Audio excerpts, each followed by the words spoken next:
नमस्कार दोस्तों, मैं विकास त्रिवेदी आपके अपने यूट्यूब चैनल विकास स्टडी सर्कल पर आप सभी का स्वागत करता हूं।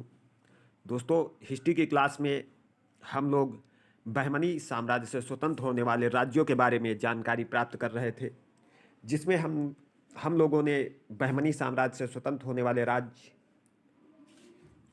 बरार, बीजापुर, अहमदनगर, गोलकुंडा और बीदर इनके बारे में पढ़ा। और उसके बाद दोस्तों अन्य प्रांतीय राज्यों के बारे में भी हम लोगों ने जानकारी प्राप्त की थी, जिसमें जौनपुर, मेवाड़, कश्मीर, मालवा, बंगाल, इन सब के बारे में भी हम लोगों ने जानकारी प्राप्त की। दोस्तों, उसी क्रम को आगे बढ़ाते हुए आज का हमारा टॉपिक है भक्ति और सूफी आंदोलन। दोस्तों, भक्ति और सूफी आंदोलन ये हमारे एग्जाम की दृष्टि से बहुत ही महत्वपूर्ण चैप्टर ये भी है, तो वीडियो के साथ अंत तक बने रहिएगा और वीडियो को ज़्यादा से ज़्यादा शेयर करें, लाइक करें और चैनल को सब्सक्राइब जरूर करें। दोस्तों, शुरू करते हैं आज का अपना टॉपिक भक्ति आंदोलन और सूफी आंदोलन। दोस्तों, अगर भक्ति आंदोलन की बात करें तो भक्ति आंदोलन का वास्तविक विकास 7वीं और 12वीं सदी के मध्य दक्षिण भारत में हुआ था। दोस्तों, पूछा जाता है क्वेश्चन कि भक्ति आंदोलन का विकास कहाँ हुआ था, तो दक्षिण भारत में हुआ था भक्ति आंदोलन का विकास। और अगर पूछे कब हुआ था तो 7वीं और 12वीं सदी के मध्य में हुआ था। उसके बाद दोस्तों अगर बात करें तो ये भक्ति आंदोलन का विकास किसने किया, तो दक्षिण भारत में भक्ति आंदोलन का विकास 12 अलवार और 63 नयनार संतों ने मिलकर किया था। दोस्तों, दक्षिण भारत में भक्ति आंदोलन का विकास 12 अलवार और 63 नयनार संतों ने किया।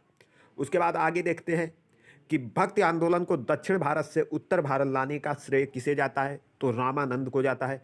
और दोस्तों, ये रामानंद कौन है, तो कबीर, रैदास, इन सभी के गुरु ये रामानंद है।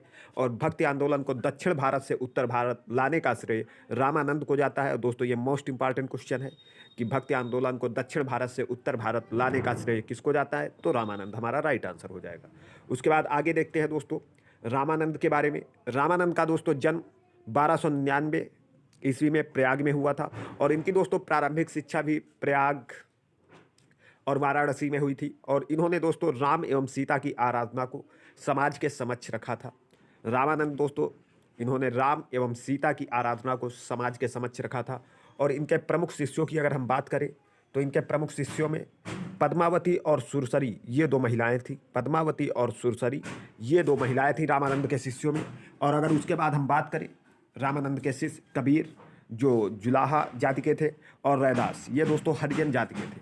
तो दोस्तों रामानंद के शिष्य पद्मावती, सुरसरी ये महिलाएं और कबीर जुलाहा और रैदास हरिजन ये प्रमुख शिष्यों में थे। उसके बाद हम आगे बात करते हैं कबीर की। दोस्तों, कबीर ये जो थे ये दोस्तों सिकंदर लोदी के समकालीन थे।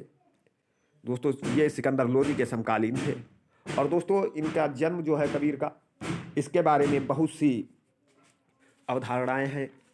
कबीर के जन्म के बारे में विवादास्पद रहता है, लेकिन अब आपको बता दें कि कबीर का जन्म जो था वो 1440 ईस्वी में हुआ था। 1440 ईस्वी में हुआ था दोस्तों, लेकिन ये विवादास्पद है। और दोस्तों इनका लालन और पालन कबीर का नीमा और नीरू नामक जुलाहा दंपत्ति ने किया था। और कबीर के उपदेशों का जो संग्रह है, कबीर के उपदेशों का जो संग्रह है वो बीजक के रूप में संग्रहित है। दोस्तों, कबीर का जो उपदेशों का संग्रह है या कबीर की वाणी का जो संग्रह है वो बीजक के रूप में संग्रहित है। और दोस्तों इसमें बीजक के ये 3 पार्ट इसमें हैं, साखी, सबद और रामायणी। तो दोस्तों बीजक में ये 3 ऐड है कि साखी, सबद, रामायणी मिलकर बीजक बनाते हैं। और ये इनका उपदेशों का संग्रह है कबीर के। और कबीर की मृत्यु दोस्तों 1510 ईस्वी में मगहर में हुई। कबीर की मृत्यु 1510 ईस्वी में मगहर में हुई। उसके बाद आगे देखते हैं दोस्तों गुरु नानक दोस्तों इनका जन्म 1469 ईस्वी में अविभाजित पंजाब दोस्तों के तलवंडी नामक गांव में हुआ था।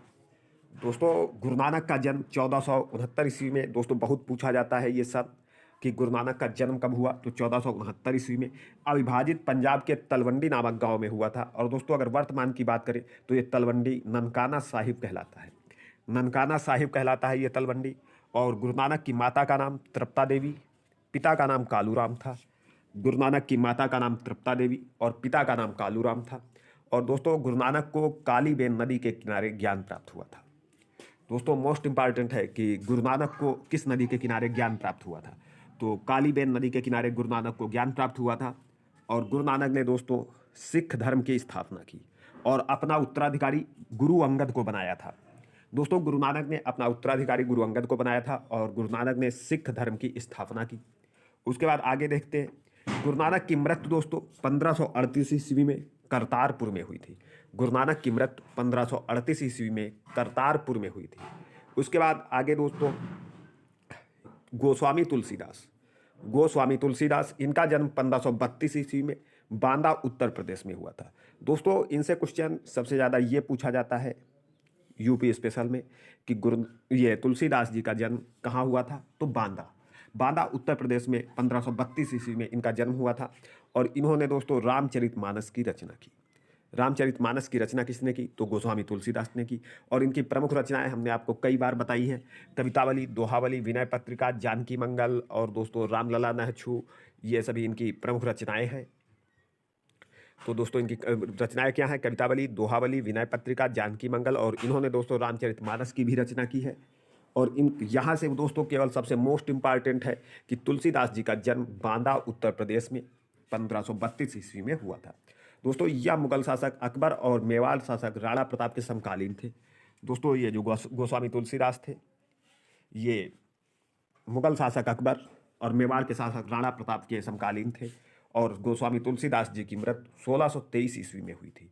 1623 ईस्वी में गोस्वामी तुलसीदास जी की मृत्यु हुई थी। उसके बाद आगे देखते हैं, आगे दोस्तों मीराबाई। अगर मीराबाई की बात करें दोस्तों, तो मीराबाई का जन्म 1498 ईस्वी में मेड़ता जिले के चौकारी गांव में हुआ था। मीराबाई का जन्म 1498 ईस्वी में मेड़ता जिले के चौकारी गांव में हुआ और इनके पिता का नाम रतन सिंह राठौर था। मीराबाई के पिता का नाम रतन सिंह राठौर था। और दोस्तों मीराबाई का विवाह 1516 ईस्वी में राणा सांगा के बड़े पुत्र, दोस्तों मीराबाई का विवाह 1516 ईस्वी में राणा सांगा के बड़े पुत्र युवराज भोजराज के साथ हुआ। और दोस्तों अपने पति की मृत्यु के बाद इन्होंने कृष्ण की उपासना प्रेमी एवं पति के रूप में की। तो कृष्ण की उपासना मीराबाई ने प्रेमी और पति के रूप में की। और दोस्तों मीराबाई की मृत्यु की बात करें तो मीराबाई की मृत्यु 1546 ईस्वी में हो गई थी। दोस्तों मीराबाई की मृत्यु 1546 ईस्वी में हुई और मीराबाई का जन्म 1516 ईस्वी में हुआ था। दोस्तों इनका विवाह 1516 ईस्वी में हुआ और मीराबाई का जन्म 1498 ईस्वी में हुआ था। दोस्तों अगर 1498 की बात करें, जब हम लोग यूरोपीय आगमन पढ़ेंगे, यूरोपीय कंपनियों का आगमन, तब उसमें 1498 में दोस्तों वास्को डी गामा ने भारत के समुद्री मार्ग की खोज की थी। तो 1498 में दोस्तों मीराबाई का जन्म हुआ और 1498 में वास्को डी गामा ने भारत के यूरोपीय मार्ग की या समुद्री मार्ग की दोस्तों खोज की थी। वास्को डी गामा ने 1498 में भारत के समुद्री मार्ग की खोज की थी और 1498 में मीराबाई का जन्म हुआ। 1516 में मीराबाई का विवाह हुआ था राणा सांगा के बड़े पुत्र भोजराज के साथ में और मीराबाई की मृत्यु 1546 ईस्वी में हुई। तो दोस्तों अगर ये क्लास आपको अच्छी लगी हो तो वीडियो को ज़्यादा से ज़्यादा शेयर करें, लाइक करें और चैनल को सब्सक्राइब जरूर करें। दोस्तों मिलते हैं अगली क्लास में, तब तक के लिए धन्यवाद। जय हिंद।